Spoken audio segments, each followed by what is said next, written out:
우리에게 주시는 하나님 말씀 에베소서 1장 3절부터 14절까지 말씀입니다. 찬송하리로다. 하나님 곧 우리 주 예수 그리스도의 아버지께서 그리스도 안에서 하늘에 속한 모든 신령한 복을 우리에게 주시되 곧 창세 전에 그리스도 안에서 우리를 택하사 우리로 사랑 안에서 그 앞에 거룩하고 흠이 없게 하시려고 그 기쁘신 뜻대로 우리를 예정하사 예수 그리스도로 말미암아 자기의 아들들이 되게 하셨으니 이는 그가 사랑하시는 자 안에서 우리에게 거저 주시는 바 그의 은혜의 영광을 찬송하게 하려는 것이라.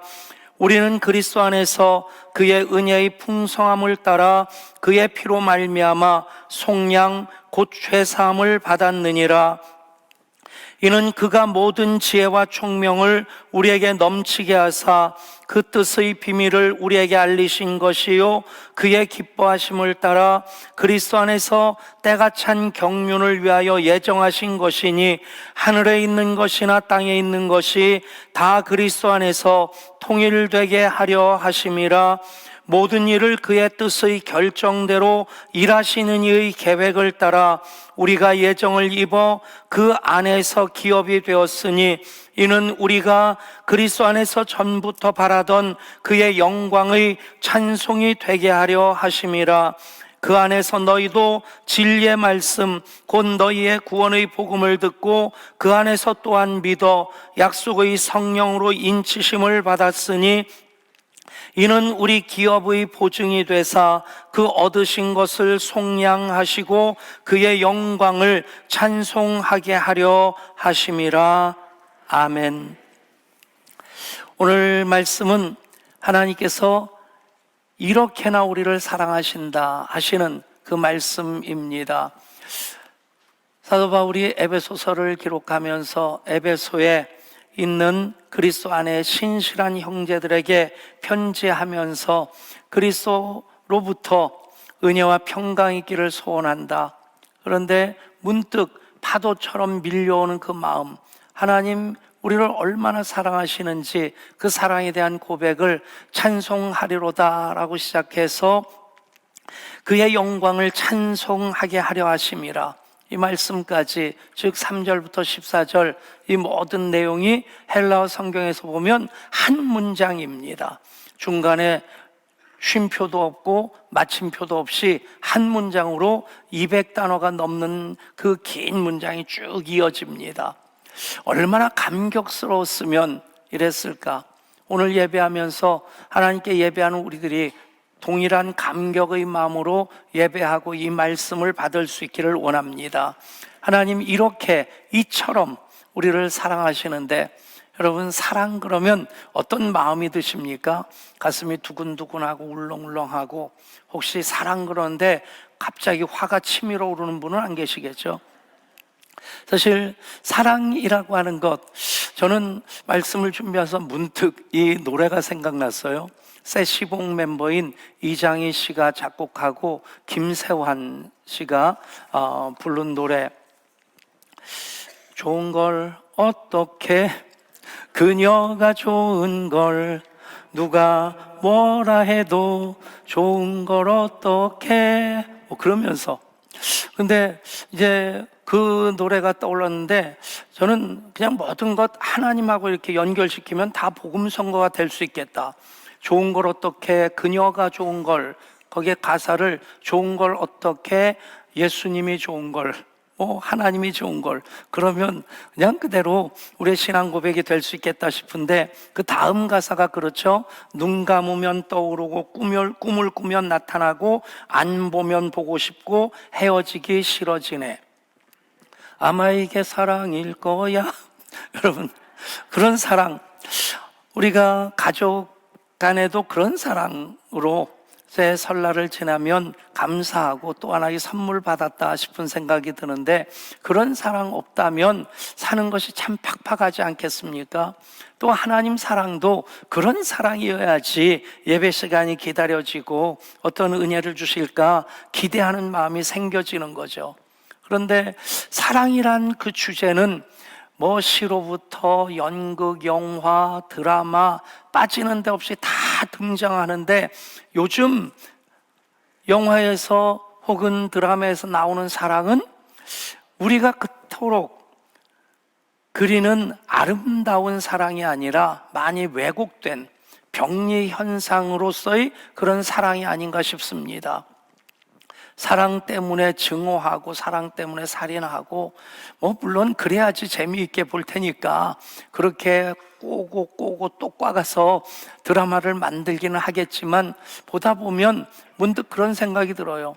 홍수가 나서 강물이 범람하고 그 범람한 강물이 그저 길도 덮고 집안까지 몰려 들어와서 집안까지 물이 가득 차 있는데, 그때가 되면 어떻게 됩니까? 정작 마실 물은 없습니다. 수원지가 오염이 돼가지고 수도꼭지를 틀어도 그냥 빨간 물이 나오고, 우물물 이미 황토물로 다 바뀌었고, 그러니 온통 물천지인데 정작 마실 물은 없다는 얘기입니다. 요즘 사랑에 대한 왜곡된 그런 현상들이 도처에서 너무 많이 범람하다 보니까 사랑에 대해서 오히려 더 그리워지는 그런 마음이 있습니다. 오늘 이 말씀 통해서 하나님이 이렇게나 우리를 사랑하시고 이것이 하나님의 사랑인 것을 확인할 때, 그 사랑, 그것이 샘물이 그렇지 않습니까?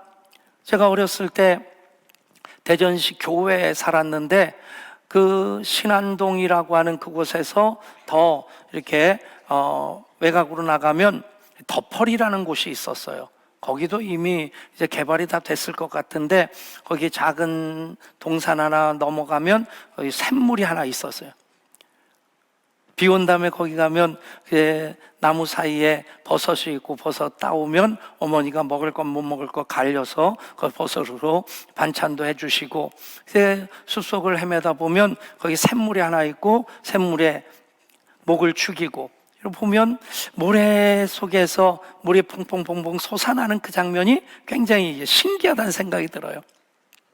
그러면 그냥 어린 마음에 장난기가 발동이 돼서 그 속에다 손을 이렇게 쑥 집어넣으면 손이 이만큼 들어갑니다.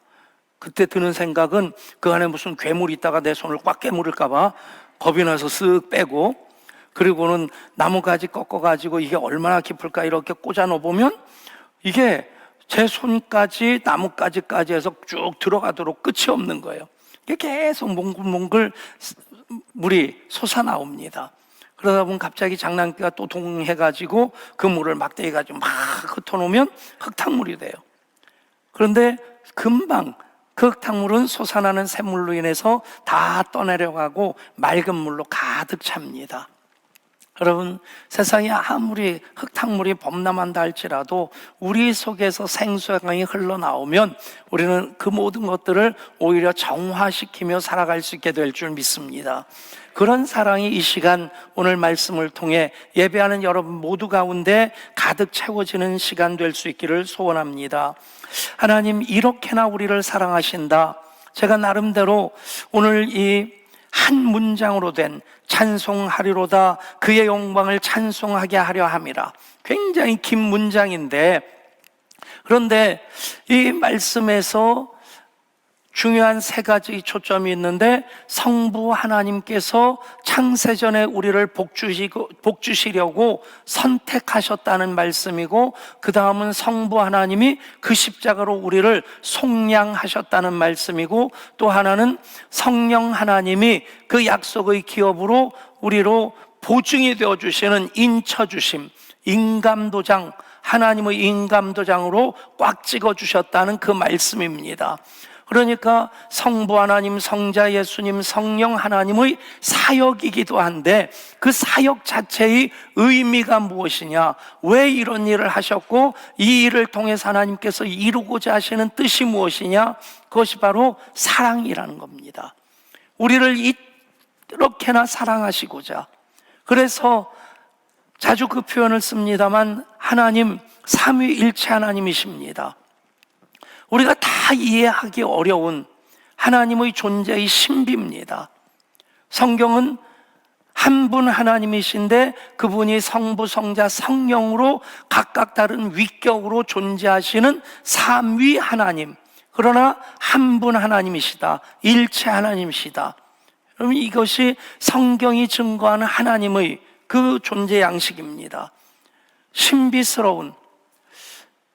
그런데 이것이 왜 중요하냐면 성경이 증거하고 있는 하나님이시기 때문에 우리가 그대로 믿어야 되는 것이기도 하고, 또 하나 이 부분에 대해서 믿지 않는, 이해하지 않는, 같은 어떤 신앙을 고백하지 않는 모든 무리들은 다 이단이란 얘기입니다. 이단을 판단하는 몇 가지 기준이, 첫 번째는 삼위일체 하나님에 대한 신앙 고백이 있느냐 하는 것이고, 두 번째는 성경을 유일한 하나님의 말씀으로 인정하고 받아들이느냐 하는 것이고, 세 번째는 기독교 역사를 지금까지 2000년, 구약까지 하면 7000년 얘기를 하는데, 그런데 그 모든 하나님의 구원의 역사, 교회의 역사를 그대로 인정하느냐 하는 겁니다. 그 외에도 윤리적인 문제도 있고 몇 가지로 얘기를 할 수 있겠지만, 가장 중요한 첫 번째 기준은 삼위일체 하나님에 대한 진정한 고백이 있느냐입니다. 사실 이 부분을 우리가 다 이해하는 건 참 쉽지 않습니다. 제가 그래도 신학을 전공을 했고 그래서 목사가 됐는데, 신학교에서 공부한 것들 가지고 우리 교인들하고 성경 공부를 하면서 그걸 좀 가르쳐 주려고 애를 쓴 적이 있었어요. 삼위일체를 라틴어로는 트레이스 휘포스타스 미아 우시아, 트레이스 휘포스타스, 위격으로는 세 분이신데 미아 우시아, 본질로서는 한 분이시다. 열심히 설명을 했어요. 그러니까 이 성경 공방에 있는, 반에 있는 우리 교인들 얼굴이 점점 어두워지는 것 같더라고요. 그 표정을 보다 보니까 내가 지금 무슨 말을 하고 있나, 오히려 더 복잡하게 만드는 것 아닌가. 저 나름대로 정리한 건 그겁니다. 한 분 하나님만으로도 우리를 사랑하시고 우리에게 복 주시고 우리를 구원하시기에 전혀 부족하지 않으신 하나님이신데, 우리를 세 배나 더 그렇게 풍성하게 사랑하시고 복 주시고 은혜 주시려고 하나님은 삼위로 존재하십니다. 아멘. 그래서 성부도 하나님이시고 성자도 하나님이시고 성령도 하나님이십니다. 그냥 이해를 돕기 위해서 여기까지만 얘기하니까 여러분들 표정이 좀 어두워지는 것 같아요. 백성훈이라고 하는 저 한 자연인이 정은실에게는 남편입니다. 석준이와 한준이에게는 아버지예요. 저희 부모님에게는 아들입니다. 백성훈이라고 하는 한 자연인이 남편의 역할도 하고 아들의 역할도 하고 아버지의 역할도 하는 거예요. 그런 식으로 이해할 수 있겠고, H2O라고 하는 이 물이라고 하는 분자식을 가진 물체가 있습니다. 그런데 그것이 액체로 존재할 때는 물이고, 기체로 존재할 때는 수증기고, 고체로 존재하면 얼음입니다. 여러분, 얼음과 물과 수증기의 그 모양이나 성격은 전혀 다릅니다. 그런데 분자식은 여전히 H2O입니다. 산소 원자 2개, 수소 원자 2개, 산소 원자 하나. 여러분, 하나님이 한 분 하나님이신데 성부로 성자로 성령으로 일하시는 것은 각각 다르시다. 그런데 그것이, 하나님은 사랑이시기 때문에 성부 하나님, 성자 예수님, 성령 하나님으로 그렇게 삼위로 일하시는 일체이신 하나님, 왜 그렇게 일하시냐? 우리를 그렇게 사랑하시기 위해서. 아멘. 그래서 하나님의 선택도 사랑이고, 예수님의 구속도 사랑이고, 성령님의 인쳐주심도 사랑이 됩니다. 여러분, 이 말씀 사도 바울이 기록하면서 찬송하리로다, 그렇게 시작해서 그의 영광을 찬양하게 하려 하심이라, 마무리되기까지 200단어가 넘는 단어를 한 문장으로 쫙 써내려갑니다. 그런 것을 사자성어로 일필휘지라고 하죠. 붓을 한 번 들어서 쫙 내려가는, 그래서 시 한 편을 완성하고 그림 한 점을 완성할 때, 그럴 때 일필휘지라는 말을 씁니다. 당나라 시인이었던 이태백이 그랬다고 해요. 붓을 한번 딱 들면 중간에 생각하는 것 없이, 막히는 것 없이 시 한 편을 쫙 써내려가는데, 그게 그렇게 완성도가 높은 시였다고 합니다.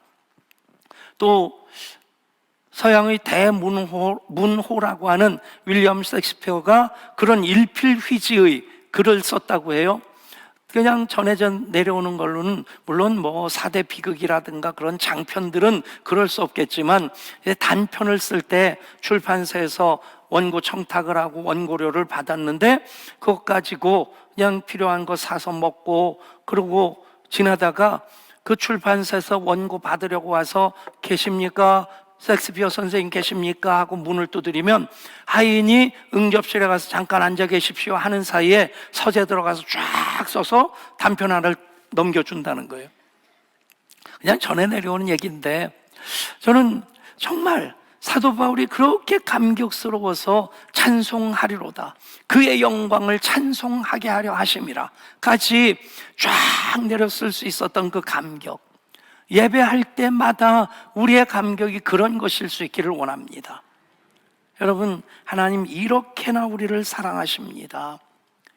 내가 다 이해할 수 없을 만큼, 내가 다 경험할 수 없을 만큼 하나님 우리를 사랑하시는 그 사랑, 삼위일체 하나님으로 성부 하나님 선택하시고 성자 예수님 속량이란 말은 한자 그 사전적인 의미로는 값을 지불하고 그 사람을 이제 사서 그 노예의 신분을 풀어내준다.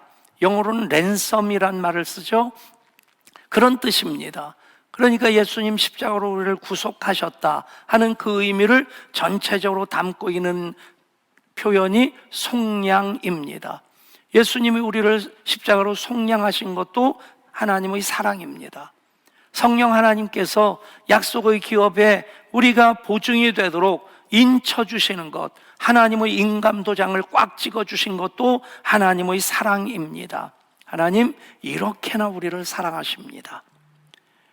우리가 다 이해할 수 없을 만큼, 우리가 평생 다 체험해도 다 체험할 수 없을 만큼 그냥 그 사랑 안에 우리로 거하게 하십니다.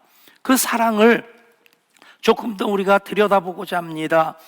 이제 성부 하나님 선택하심으로 우리들의 복 주시고자 하시는 그 하나님의 사랑, 더 구체적으로 이것이 하나님의 사랑입니다. 들여다볼 때 어떤 것입니까? 첫 번째로 하나님께서 창세전의 예정 가운데 우리를 복의 대상으로 선택하셨다는 겁니다. 그리고 그 기쁘신 뜻을 따라 선택하셨다는 겁니다. 그 모든 것을 그리스도 안에서 우리로 하나님 자녀가 되게 하심으로 우리로 그건 누리며 살게 하셨다는 것이죠.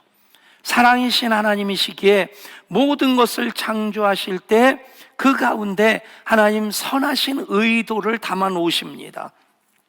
그래서 그 창조의 질서 속에 살아가면 우리는 그 모든 것 하나하나, 부는 바람도 흘러가는 물도 나무 한 그루 자라고 꽃을 피우고 열매 맺는 그 모든 것, 그 속에서 우리는 하나님의 사랑을 보게 됩니다. 여러분, 그렇게 하나님께서는 전지전능하시고 무소부재하신 하나님으로 우리 한 사람 한 사람을 하나님 형상으로 창조하실 때 복 주시기 위해서 그 대상으로 우리를 확증하셨다는 것입니다. 아멘.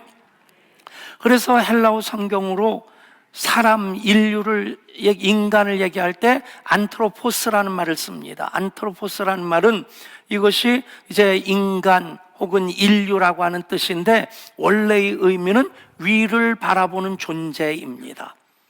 하늘을 바라보는 것만으로서가 아니라 하나님을 바라보는 존재, 그것이 사람입니다. 그래서 하나님께서 모든 생명체를 다 만드셨는데, 그런데 유일하게 직립보행하면서 하늘을 바라볼 수 있는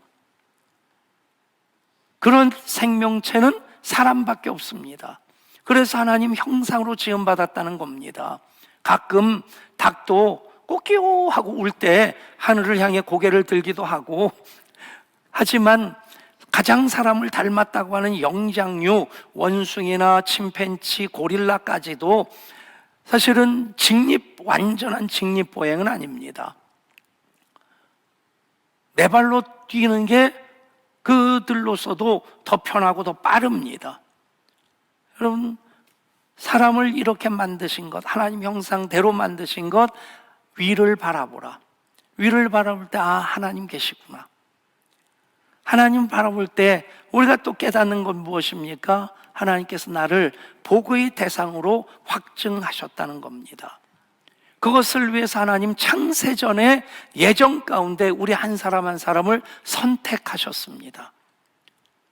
여러분, 그냥 구원받은 것이 아니라, 어쩌다 예수 믿게 된 것이 아니라, 하나님의 이 섭리 가운데 하나님께서 우리를 구원하셔서 하나님 자녀 되게 하시는 그 일을 창세전부터 시작하셨다는 그 의미가 창세전에 우리를 예정하셨다는 것입니다.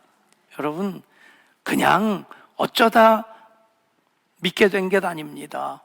우연히가 아닙니다. 하나님 섭리 가운데, 계획 가운데 우리가 하나님의 자녀가 되었다. 여기 하나님 선택하셨다라고 하는 그 표현은 에크레고라는 말입니다. 에크레고라는 말은 이제 많은 것들 속에서 골라내었다는 거예요. 여러분, 부부의 만남도 천생연분이라고 얘기를 합니다. 그냥 아무나 바지 입었다고 치마 걸쳤다고 그냥 같이 사는 것 아니지 않습니까? 나름대로 그 모든 과정 속에서 심사숙고를 합니다. 내가 함께 평생을 살아갈 수 있는 그 사람일까? 여러분, 그게 바로 에크레고입니다. 하나님께서 우리 한 사람 복의 대상으로 확정하시고 선택하실 때 그렇게 골라내셨다는 것입니다. 그 깊으신 뜻대로 선택받은 우리들이기에 우리들은 예수 그리스도의 십자가로 구속을 받은 하나님의 자녀가 되어서 이 시간 하나님 앞에 예배를 합니다. 성경은 그 선택에 대해서 이렇게 말씀합니다. 요한복음 15장 16절입니다. 너희가 나를 택한 것이 아니요 내가 너희를 택하여 세웠나니. 그리고 또 로마서 18장에서 하나님이 우리를 위하시면 누가 우리를 대적하리요? 이 모든 일에 우리를 사랑하시는 이로 말미암아 우리가 넉넉히 이기느니라. 넉넉히 이기느니라. 휘페르니카오. 이겨놓고 사는 겁니다. 넉넉히 이기는.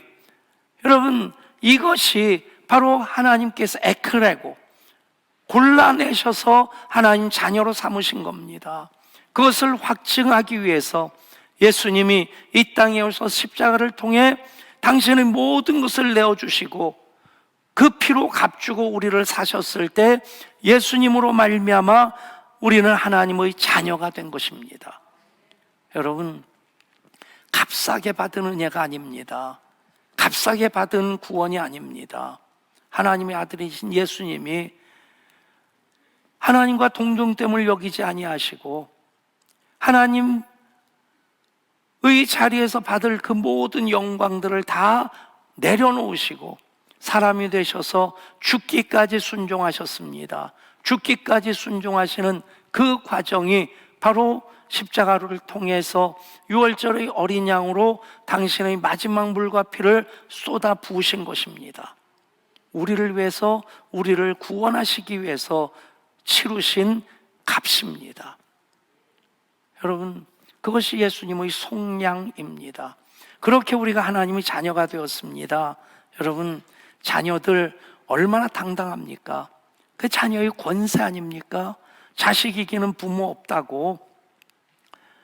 자식들이 떼쓰기 시작하면 결국에 부모가 지고 맙니다. 양보하고 맙니다.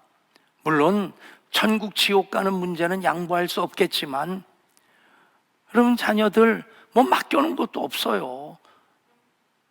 공부 잘해서 시험 100점 맞은 것도 아니고 심부름 잘하는 것도 아닌데 때가 되면 배고프다고 엄마 밥, 엄마 옷, 모든 걸 다 당당하게 요구할 수 있는, 그게 자녀의 권세 아닙니까? 여러분, 자녀의 권세, 부모님과 함께 할 수 있는 그것이 자녀의 권세입니다. 마찬가지로 우리는 아빠 하나님과 언제나 함께 살아가는, 영원히 살아가는 그 권세가 하나님 자녀인 우리들의 권세입니다. 자녀는 유산 상속권이 있습니다. 마찬가지로 우리들은 그리스도와 함께한 상속자로 하나님 나라에서의 그 상속권을 가지고 사는 사람들입니다. 자녀들은 엄마를 닮든 아빠를 닮든 닮습니다. 우리 아이들 보면 어렸을 때는 제 국화빵이라고 그랬어요. 제가 부목사로 있었던 갈보리 교회가 예배실이 지하 1층, 2층, 3층까지 이렇게 나눠져 있고, 이제 1층에서 예배를 드리면 이제 영상으로 지하 2층, 3층은 이렇게 동시 중계를 하는데, 지하에 사무실이 있는데 교인들이 출석 교인이 5,000명 정도 되니까 누가 누군지 잘 모릅니다. 근데 집사람이 둘째 아이 갓난아기 안고 사무실 들어가면 사람들이 먼저 물어본대요. 혹시 백 목사님 그런데요. 그렇게 국화빵이라고 했었는데 어느 날부터 사람들이 하는 말이 엄마 닮았네요. 그런 얘기를 들을 땐 약간 요만큼, 아주 요만큼, 어쨌든 그냥 자식은 부모 닮기 마련입니다.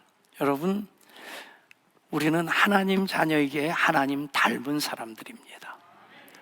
신앙생활을 통해서 더 하나님 온전히 닮기를 원할 때 우리는 그 과정을 아름다운 동행으로 이어가게 될 것이고, 그 과정을 통해서 이제 부르심의 상을 얻게 될 줄 믿습니다.